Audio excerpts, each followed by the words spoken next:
Welcome to Muse Mythology, a podcast where we explore how ancient myths become part of our modern pop culture. I'm your co-host and podcasting muse, Darien Smartt, and today I am joined by an incredible special guest, singer, drawer, author of Hidden Women, Amrita Sen. Awesome. You did a great job. I know, you don't compliment me, then they'll know I messed it up. You got it right. Thank you. Yeah.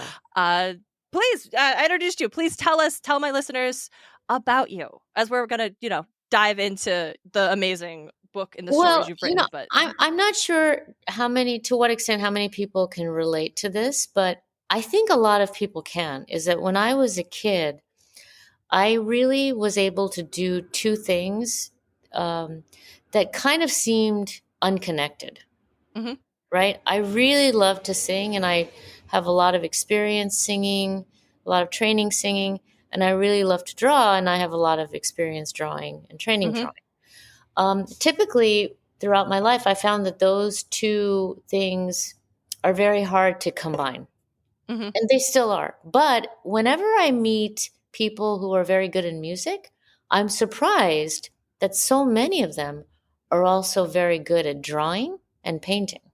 And then sometimes when I meet people who really are good visual artists, you find out in secret that they actually are really good musicians. So I think that in a certain percentage of the population, the two are linked. But very few people kind of do them with equal amounts of time. No, absolutely. I would blame the school system where you pick your electives and it's like, oh, do you want to go into music or do you want to go into art? You can't possibly take both. Right. And I think there's just the situation where in life you have limited time, so you kind of have to pick. But I found both of them so fun and so enjoyable that it was really hard for me to kind of give up one for the other. But I would say largely I spend more time on music. It's just the nature of the kind of music I create and do, and the types of collaborators I have in music requires more time. But I do spend a lot of time drawing and creating art. From time to time, you want to look for a project. It's not always practical, but you want to look for a project where, hey, I could get to do both, and both of them get the same amount of importance.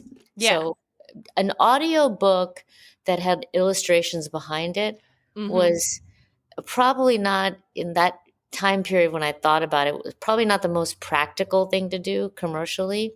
But for what I like to do since I was a kid, it seemed very practical. No, I will admit, I will why admit, we're talking today. Exactly. I'll admit I was when I got the email about setting up this interview and getting to talk to you, and I read about what Hidden Women was about, like this retelling, recontextualizing of these women from the story. Do you want to? I am a white lady from Idaho, so I am woefully ill-equipped to explain accurately what the story of Radha and Krishna and Dara and the Buddha is fully beyond, I will admit, 9th grade social studies. Yeah. So would you please, for our listeners who, I'm so sorry, you can't stand there right now, who maybe are less familiar with these works, will you give us just a Spark Notes overview of the text that you handled, and then we can get into what Hidden Women means? That's great. So the context is I wanted to do a project that was both music and art, and the natural way to do it, I thought, was story. Then I went to, okay, what stories can be told by me, who's not a traditional author, where I have a special interest, where I maybe have a little bit more credibility. That became something about Indian mythology, which I've been reading about since I was a kid also. Indian mythology being something that's very broad in its time frame. It made a lot of sense. Then you come down to, okay, well, what are you going to write about? And what are you not going to write about? I thought,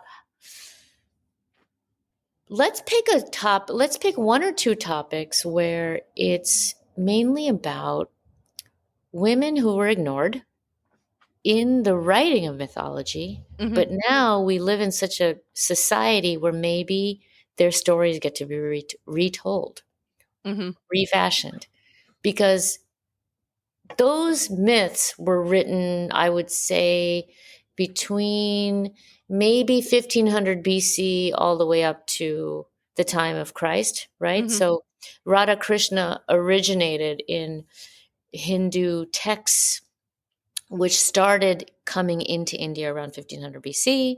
The story of Buddha sparked in 600 BC.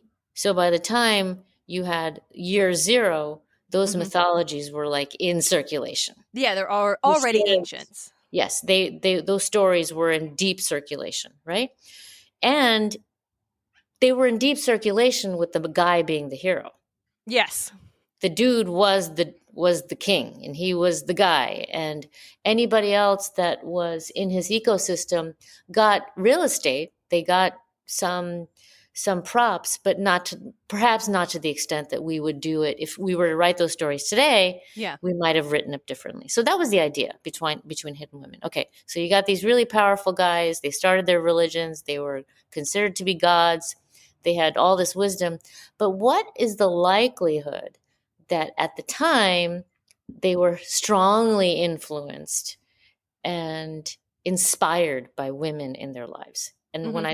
thought, when I tried to put myself in their shoes, I'm thinking, oh my God, they must have had some great, powerful women around them to be able to accomplish or to be able to become. It's not even like what they accomplished, it's become who they Yeah. became in the story, in Those the narrative. the influences that inspired them to become Yeah. greater than what they were.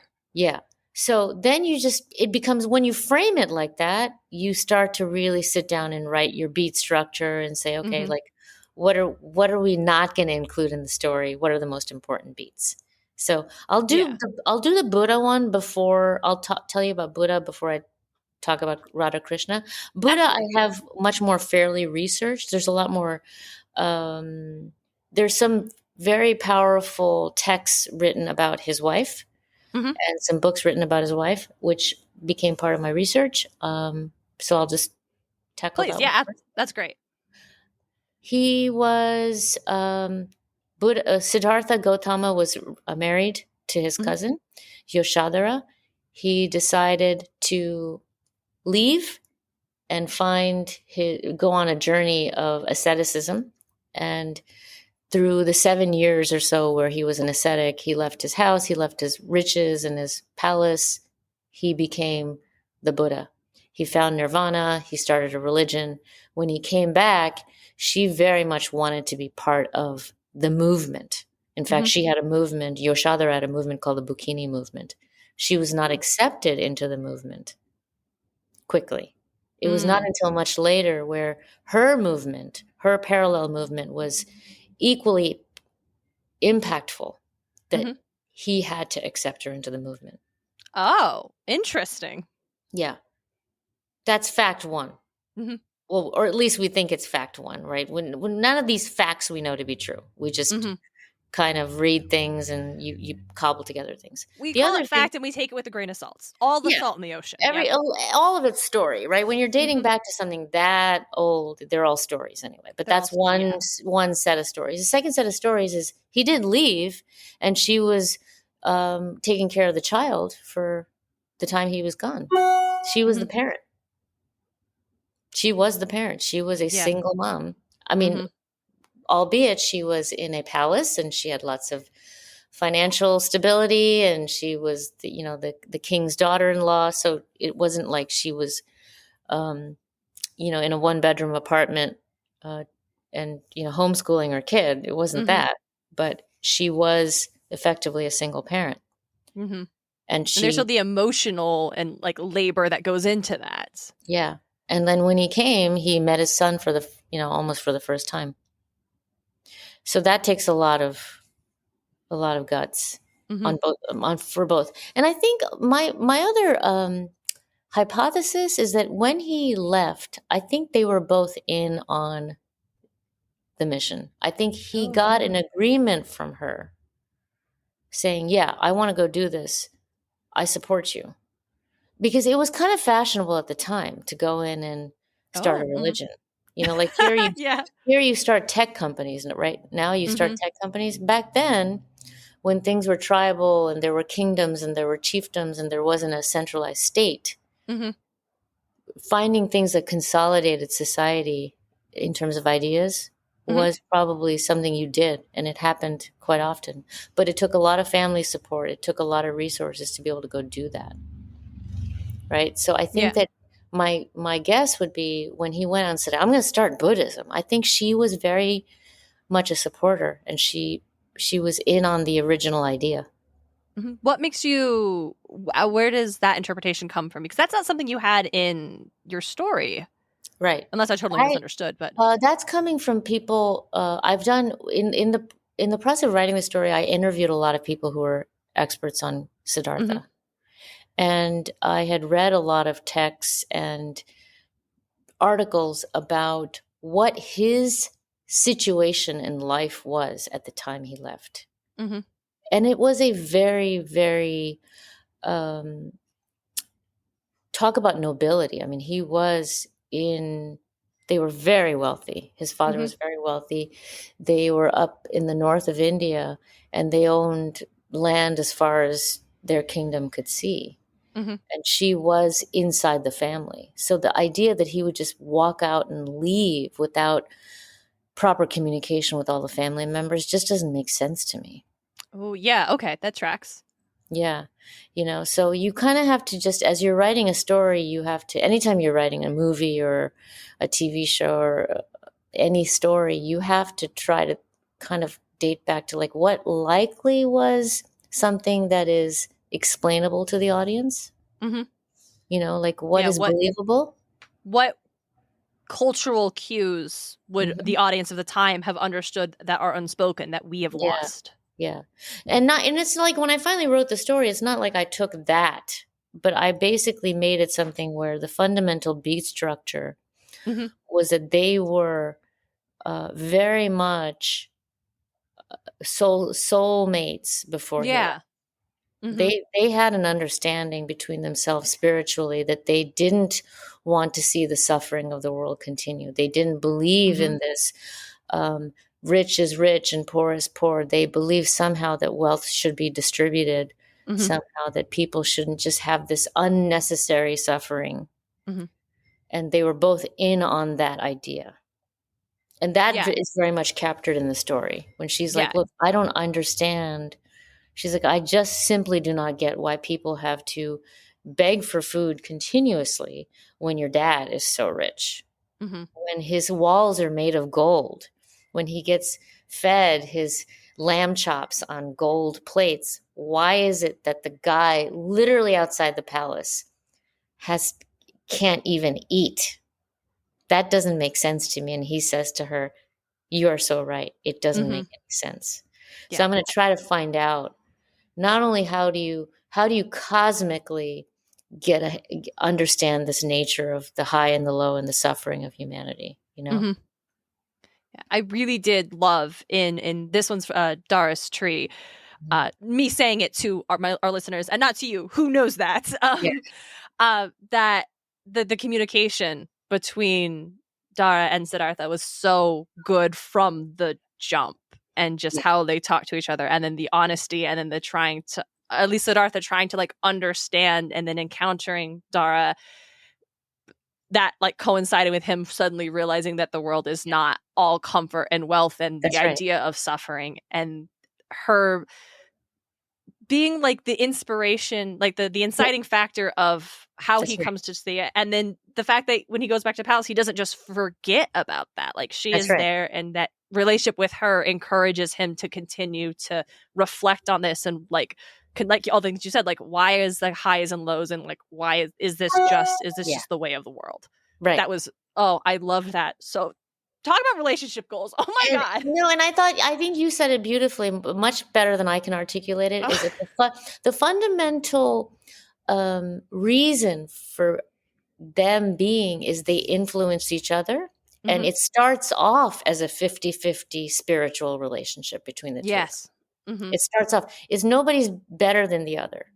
He's contributing something in terms of his thought and she's contributing something in terms of her thought. And that's the Mm-hmm. spark in which this very well crafted interpersonal relationship starts. And Mm-hmm. that crafting is what can change the world. Yes. Oh, I love that. You It's know? not just like, oh, one person can change the world. It's like Yeah. a relationship can The change the world. relationship can change the world, you know? And I Mm-hmm. think about like just, you know, I've been married for so many years to one person. And I Mm-hmm. think that, you know, like you want to you want to have the other person make the other person soar. Mm-hmm. Yeah. It's not just about living together and being roommates. It's the other person has to help the person soar in whatever Yeah. capacity, you know? You want to So like inspire to see each other like yeah. grow and build and go beyond. So I wanted to show that this world of like this very patriarchal narrative world that we are so accustomed to taking for granted, Mm-hmm. that there was somebody who was making that man soar, and vice versa, and he was Yeah. making her soar. Yeah. I love you can feel like the instant like love and respect that these Yeah, two characters have for each other, the two yeah, figures in Dara's tree have for each other. And and I they, really loved being with Dara just the whole time yeah, and just seeing she's her and so what broken. I is so She's broken so in the broken. Oh tree. my Oh my gosh. god. She leaves the house because her dad cuts off the one thing she can relate to. She leaves the house and she has this ultimate betrayal of her Mm-hmm. mom, right? She just betrays her mother. Mm-hmm. Her mother, despite her betraying her, says, "You go and you soar and you find your thing." And then Mm-hmm. she goes for years and years and years and cleans houses. Yeah. She's just cleaning, Mm-hmm. learning, just getting on the treadmill every day. Yeah. Learning a skill that Mm-hmm. that nobody thinks is meaningful, but she thinks is meaningful. Just skill. She becomes a working woman. Yeah. And She's a like full out career woman, right? Like if you, yeah. she becomes a career woman, Mm-hmm. and then she goes, by the time she gets to the palace, she's like a full out, like, you know, like she's a She's an working, expert in her field. she's an expert. Mm-hmm. She goes there and she has something to offer. So she Mm-hmm. has her own identity. She has her own sense of self. I can clean better than anybody, whatever it Mm-hmm. is. And that roots her. And then Roots her. it roots her. And then it allows her to experience life in this very Mm-hmm. unique way. But the problem, her Achilles heel, is that she's still holding on to this anger. Yeah. And that holding on to anger prevents her from not only happiness, but from kind of understanding what her husband was trying to do Yeah. broadly, right? Mm-hmm. So it's letting go. It's she does all the things. She gets the skills. She has a happy life. She talks about suffering, but it's at the end of the day, her journey is not complete until she lets go of that anger Mm-hmm. with her parents. Then yeah, that can be I feel like a very relatable thing for Yeah, any person who has had a not so rosy relationship with their yeah, folks. that's right. Even if your dad didn't supposedly cut down the one thing that gave you any semblance of happiness in the Yes, world, there can still be yes. things we hold on to well into adulthood and will insist, I'm fine, I'm over it. And it's like, those words don't match your Mm, tone or your actions, babe. yes. Yeah. Mm-hmm. So I think in this story, there's a lot of things like in modern day, I felt relatable because like you do have anger towards your past. You have anger Mm-hmm. towards people that you feel in the past have betrayed you. And then you do, from time to time, you find happiness in having that really unique interpersonal relationship with somebody Mm-hmm. that can make you soar, you know? So you need both. Yeah. You need to forgive and you need to build a bridge Mm-hmm. to be able to kind of do what you want to do. I think that's what makes like Dara a remarkable character is that she's not like a perfect example of enlightenment when Completely. Siddhartha meets her. Like that is not her function. She isn't just supposed to be this like Yeah. wonderful divine example of he's like I must. She is a person who inspires Yeah. him, but she is also still on her own journey. Like he Yeah. is not the end all Yes. be all of her journey, and Yes. that's That's so right. good, so good. That's right. Yeah. And he, of course, is just like, I mean, those 7 years, I can't imagine those 7 years were easy, Mm-mm. you know? I mean, back in the day, just like I think about like when people went on these ascetic journeys, right? Mhm. There's no public bathrooms. No. Like, where do you brush your teeth? Where do you take a shower? There's no McDonald's. Mm-hmm. So you're essentially eating bread and lentils if you're lucky the whole Mm-hmm. time, right? Yeah, getting to eat the whole time is the lucky part. Yeah. And then all of a sudden it's like, well, you're what? You're looking for a tree? Yeah. And then you have to convince people the whole time you're not crazy. Mm-hmm. And they And follow that, you.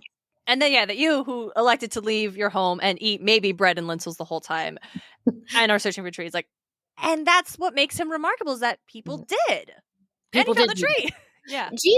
Jesus Mm-hmm. himself went on this, like, I'm going to deny myself. I'm going to purposely embark on this path of suffering, of bearing the cross, Mm-hmm. of putting suffering upon myself, even when it's not being put upon me, inviting suffering, Yeah. inviting the burden, inviting the cross, because I just want to live life that much. I'm so engaged in living a Mm-hmm. full life that I'm Like going an to do it to honest myself. life. Yeah. Mm-hmm. I so want to be in the grid, Yeah. right? I so want to be in it that I'm going to do it to myself. I'm going to break myself to make myself. That, I think, is a very common thread among these people who, like, started these idea shops, Mm-hmm. right? I'm going to, like, stop from calling them religion, but there were a lot of people then and now who start their idea Mm-hmm. stores of ideas. And it's got to be hard. Yeah. It's got to be super Like I hard. can't imagine. Not for me. I just want to talk into a microphone. I don't need any Yeah. of that. Yeah, we are not right today, right now. We are not bearing the cross. We're just actually having fun. Yes. And there's nothing wrong with that. Yes. We are definitely not doing something that difficult. But yeah, Mm-hmm. so I kind of wanted to tell the story of how he similar to all those people that started these idea shops, just had the level of difficulty, the level of physical discomfort Mm-hmm. must have been just at a scale that we can't imagine today. That's kind of what I wanted to get Mm-hmm. across. I think you were really successful in that, especially we haven't said this yet for the listeners. So there's music. Mm, I read it, like, it's written a ton of it is not just like it is an audio experience where when you're listening to the story there is also music within it that I understand that you wrote, and yeah. correct? Yeah. Yes. And so I think Yes. it's not just in the text or in the way you speak in the performance of the audiobook, but also in the music that accompanies it. And that is what I think uh really want to hammer home is the not just like the story and your approach and the research and the way you've like brought these women to the forefront and like given them fully realized like Mhm. lives and personalities and experiences in the stories, but also how you incorporated all these mediums to uplift this narrative and to tell a whole thing. It's just important to me that the listener who hasn't engaged with the Hidden Women yet Yeah, like really understands I it. think there's music in it, honestly, because I couldn't help myself. That's the honesty. I just can't help it, because whenever Mm-hmm. I see something beautiful and whenever I feel something, I dream about melody. It just Oh. comes to me. Mm-hmm. I like, melody is constantly just going through my head Mm-hmm. in this very subconscious way. Like, I often have dreams about melodies and patterns and sometimes lyrics, and then while I'm still in dream state, I try to put up my iPhone and just sing it into my iPhone. Ooh, But that's so awesome. the way the music kind of happened is I wrote the music 5 years ago. I laid down the lyrics, the chords, but it was not until I had a really beautiful, and I still work with this team. I had a really beautiful team of people that really helped me pull it all together. It's Mm-hmm. Alex Winter, my mix engineer, Rodrigo Martins, Jake Jung, and a individual named Peter Itzo. And together we just sat down and we just divided it up, and we're like, okay, this goes there, this goes there, this needs more sound design, this Mm-hmm. needs better strings. And so, like, the other lesson on the music that I learned is you just got to work with people. Mm-hmm. You got to work with really good people, and you got to kind of give them credit. Yeah. You Think know, it's not just so I'm like what pretty you know, but grateful it's to all who those you guys. know. Yes. Well, it's like if Surrounding you yourself were, with like yeah, skill and no, they talent and were passion. these guys. They were just so talented, so good, and I'm sure they're gonna do in their lifetime so many great audiobooks and audio experiences. This was just like one of the things they worked on with Hmm. me. That's awesome. How do you feel about the audio experience of Hidden Women? It's just so, like when you have to listen to it. It's just very, very. I think it's guttural melodies. Hmm. Like in Dara's case, there's a melody that keeps. I'm trying to think. Um, I think it was. Mm, mm, Hmm. mm, mm,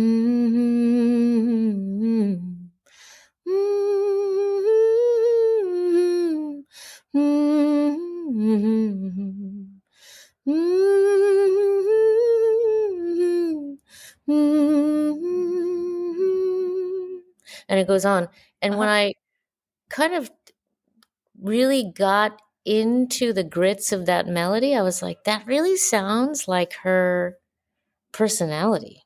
It really Yeah. sounds like her. So it kind of went with it. And then what that melody led to a lot of other motifs Hmm. throughout the whole thing.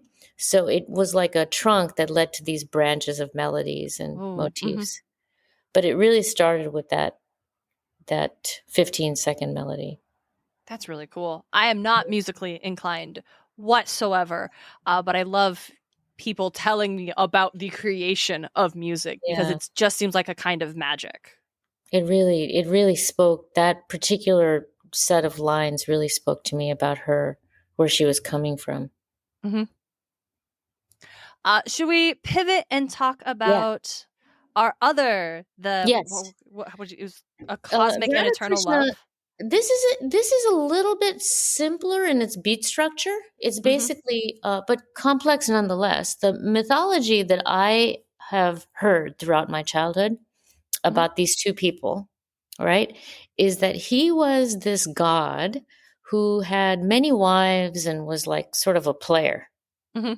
from when he was young. So he had, I mean, there's stories that say he had 20,000 wives, 100 Hmm. wives, 1,000 wives, but he was basically perceived to be someone who had he has a lot of optionality. Yeah. But he purposely chose this one person Hmm. who he decided, I'm not going to marry her, but she is going to be the one that is like she's my jam, Yeah. you know? And there's so many different stories, but you kind of have to you have to root yourself in some certain stories that Yeah. get repeated over and over again. Hmm. One story that I heard over and over again was that she was older, anywhere Hmm. from 12 to 15 years older. She was his aunt, Hmm. and that she was more or less part of the maiden circle Hmm. that hovered around him. And that's all I really had to work with.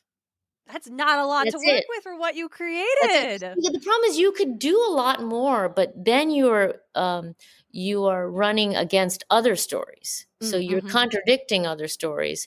So the common ground I found among many of the texts about Radha is in particular was that she was circled around the maiden circuit. Hmm. She was older than him, and they were not married in the end. So you Yeah. kind of have to grasp at like the very little consistent information you're getting. Yeah. Then you weave the story. Then Hmm. you're like, okay, well, she's not going to be his aunt. I'm not going to do that. Hmm. But she has to be somebody who was aunt-like, who was very close to him. Maybe she was a babysitter, you Hmm. know. I So love that. That right? So was. maybe she was picked by the mom because she had this skill of and I always want to root these women, Hmm. in what skills are they bringing to the table, Yeah. right? Okay, I'm a great cleaner.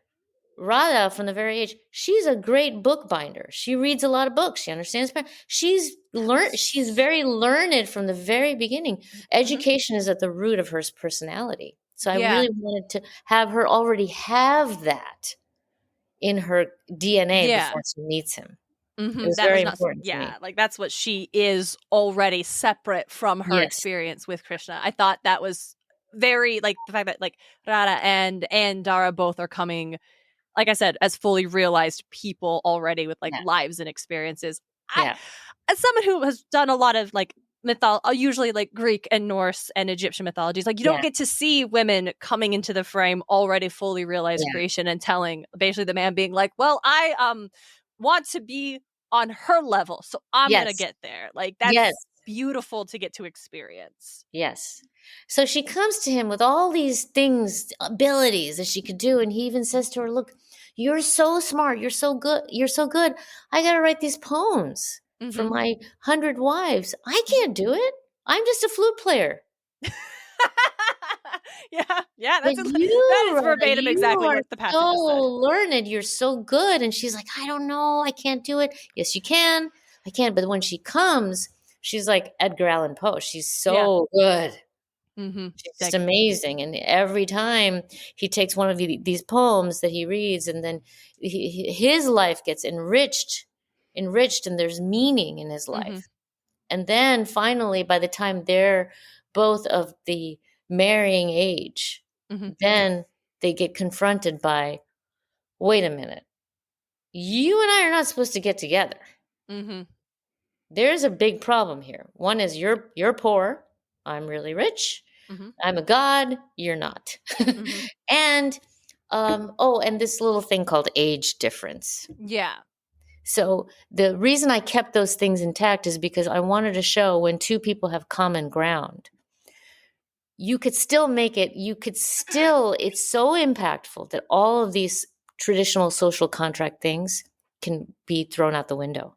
Like Mm-hmm. they actually don't matter. When two Yeah. people have such common philosophical alignment. Yeah, when they connect at that deep of a level on the most important Yeah. things. Then it's like even the contract of marriage becomes irrelevant. Mm-hmm. And that connection is what I wanted to show between them. I, And then when she basically says, look, okay, then when finally he says, okay, we're going to be together, she has the proverbial, like, it's drawing defeat from the jaws of victory. She's finally at the castle. She's left her husband. She's like, mm-hmm. wait a minute, wait, I can't do this. First of all, I'm married. And second of all, you have Yeah. another duty. You have to go in and fight this great war, which Mm-hmm. in the Mahabharata, Krishna is very much part of the war Mm-hmm. between the two kingdoms, right? He's very integrated into that war. She's like, you got to go and aid. You have to do your duty. And he can't believe that she is shunning him. It's so sad. It is so, I am over here like, no, Rada, why? And I know he's like, why. I all this time and we finally made it through our journey. And then you're just like telling me to leave. No, she's like, no, this is the most important thing you actually have to do.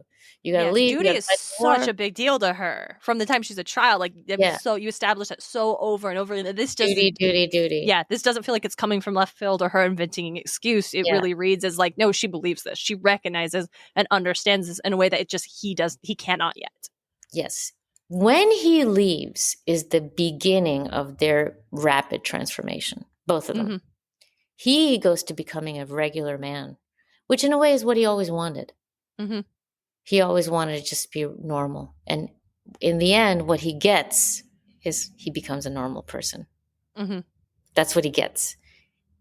And to her, what she always wanted was to essentially finish her duty. Not only finish her duty, but she wanted to expand her duty and make it something that is much bigger than her. So the only way she could do it is to start a school and Mm-hmm. adopt children and get it out at such a scale that she didn't imagine as a child. I love that. I love women getting what they want, Yeah. even when they don't get necessarily What everything. they Like, want. yeah, right. They don't end up together. But you don't leave the story feeling as if her life was not fulfilling or satisfying. Yeah. Like, she Yeah. She did got everything so she much. She wanted did to. everything she wanted from when she was a child. And that's, Yeah. I don't know, I appreciate that so much as the Yeah. reader. Being like, Yeah. yes, So girl, get it. Yeah. It She not goes being the man this time. But she Sorry. needs it. She needs it to do this transformation. She really needed a traditional Yoda, like in the Joseph Campbell Yeah, context. She yeah. She needed needed a the goddess. mentor. Mm-hmm. She needed a goddess because she had the mentor, Mm-hmm. right? She had the mentor or the herald, which was the mom. But Mm-hmm. in Act 3, she really needed desperately a Yoda character. Yeah. And this old woman coming and saving her and integrating her with animals, Yeah. with life, Yeah, it's just with the concept of with like life. life again and Life, just being a part trees. of what is, Yeah, like literally what life. is here. Yeah. She needed that. And that's something that Krishna was not able to give her. Mm-mm. He couldn't. He didn't have it, He had a you flute. know. Well, he had a lot of things. Well, yes. He gave her a sense of like you're worthy, Mm-hmm. right? The best thing he did for her is to say, "Look, you deserve." And sometimes, like Mm-hmm. I mean, we all reflect on our own life. Sometimes everybody has to feel like they deserve, right? Mm-hmm. Sometimes I see that coming from people from within. Like sometimes people are just born with like, I deserve. Yeah. But a lot of times that sense of I deserve comes from somebody else. Yeah. And But I you know think what? Take it. take it. No, I was just gonna say, I Take think it. that there's this idea that if like it doesn't come from you, it's not real. You shouldn't look for external validation. And like, yeah, to a point, if you only find validation Yeah. externally, that's not great. But Yes. sometimes you need help building that foundation. And Yes. like Farada, who wanted so many things and was told, no, it's not that you aren't good enough. It's like you kind of don't deserve it because you have duty, and what everyone else wants is Yes. more important. And Krishna was the one who said, "No, you deserve to have what you want. Like You you deserve it. are enough. You You deserve it." deserve like he's like I have access. I have 100 wives. I have access to 10,000 people. But Mm-hmm. you deserve it because you're so particular. And that Mm-hmm. kind of thing, that kind of I deserve installment in her brain Yeah. makes her not only fulfill her duty but fulfill it at a scale that she didn't think was possible. Yeah, just expand like what duty Yeah. could have meant to that it Yeah. doesn't have to be mutually Yeah. exclusive with her own like wants and desires Yeah. and fulfillment. Yes. Yes. So I think a good story is just one where it's really becomes like it's not even about the person writing it. It's not about me. It's just really the characters are drawn from people in life that have told you all these women who I'm maybe singing about or writing about. I know these women in my life have existed. They're just the ones Yeah. who inspired this particular narrative to come out. So Mm-hmm. it's almost like you're admiring this feature in other people. Yeah. I want to talk about that a little bit. The idea of like that these women have always existed. Like Yeah, you created these versions of Radha and Dara for the hidden women stories, but they aren't. You didn't invent women who are like correct. this. Yeah, Like they've you just always see been there. these It just features. men didn't think that it was worth telling their stories for a Yeah, long time. you just see. All you do is you see these features and these specific gifts in other people, and you say, "Wow, that's a really cool gift. How do they do it?" And maybe sometimes it's like I really do believe that actually sometimes people are born with these kinds of special lights. Like my Mm-hmm. mom was uh, had a light, Mm-hmm. and I always think like I think she just had it. Yeah. Some people just have it. They're I think carrying she that just had it. spark. I think she just had it. Mhm. And You would know, you say your mom maybe brought that spark to the people around her and was that kind of for person? sure. She had a Yeah. very Yoshadara type of life. Where I mean, she passed away about 2 years ago I'm so from sorry. from a brain tumor. Of all, Damn. I know. Which I know very little about actually still to this day. But Oh. she had a very she had a hard life because she was born into a society and into a circumstance where didn't career was not encouraged and she Mhm. wasn't able to have a career, and she was very much put in a position where she had to be take care of me and my brother, put like be the housewife. I think she Mhm. had a lot of unfulfilled talents, but she did manage to have this ability to experience joy that I tend not to always see in other people. She had an unbelievable ability to experience joy. That's a But remarkable then gift. whenever you called her, and it wasn't just me, when she, by the time she passed away, I had discovered things about her, that all these women in New Jersey came to me, like by the hundreds came to me, and they said, listen, I've got to tell you something about your mom. She's been helping me and guiding me for years. My marriage would have fallen apart. I would have this. I would have had bad relations with my parents. So she was like, she kind of almost started her own movement in hiding all those years. And she was advising these women on the phone hours and hours upon hours in the day and helping to lift their lives. So by the time she was like really, really ill, they were like, hey, there's things that you should know about your mom that I never told you. Then the first person said it, and the second person, pretty soon I was at number 15. I started jotting down everything. Then it got to like 85. And then it got to like, by the 100th woman, I was like, I think I see a pattern here. Yeah. By 100, maybe there's a pattern. I'm like, I can't believe my mom had the time to do all this. You said she was in charge of the house and raising kids. Yeah, but by that time, my brother and I were like out of the house. But she spent her time talking to women and really giving them a sense of a purpose, identity, and just sharing her joy. It's really cool that you got to learn that about your mom. I know. I don't think I ever talked to her about it, like directly talked to her about it. How do you broach the subject at that point? But like my mom, this was my mom's personality. My mom used to say things like, I said, Mom, you've had such a hard life, but given how hard your life was, are you happy now? Like, are you happy? And I would ask her this, and she'd be like, what's not to be happy? I have a rose for a daughter. That's how she talked. That is literally how my mother used to speak. So then when you accept that, then you're like, okay, well, I have to write these stories. Yeah, I was actually like that. The way your mom talked, like that sounds like it might have influenced your prose a little bit, because that sounds like some of the passages when I was like listening, I was like, oh, that's so beautifully, it's so simple but beautifully described. Yeah, that's like why. So that's how I was like, I'm like, I gotta write. So after my mom passed away is when I published the story. Did she get a chance to know about it, to read your hear? No. Because I didn't want to. I mean, I was kind of busy with her, taking care of her while she was sick. But after she passed away, I was like, I got to get this story out. I have to. Yeah. Even if it doesn't do any sales, I just want to be able to.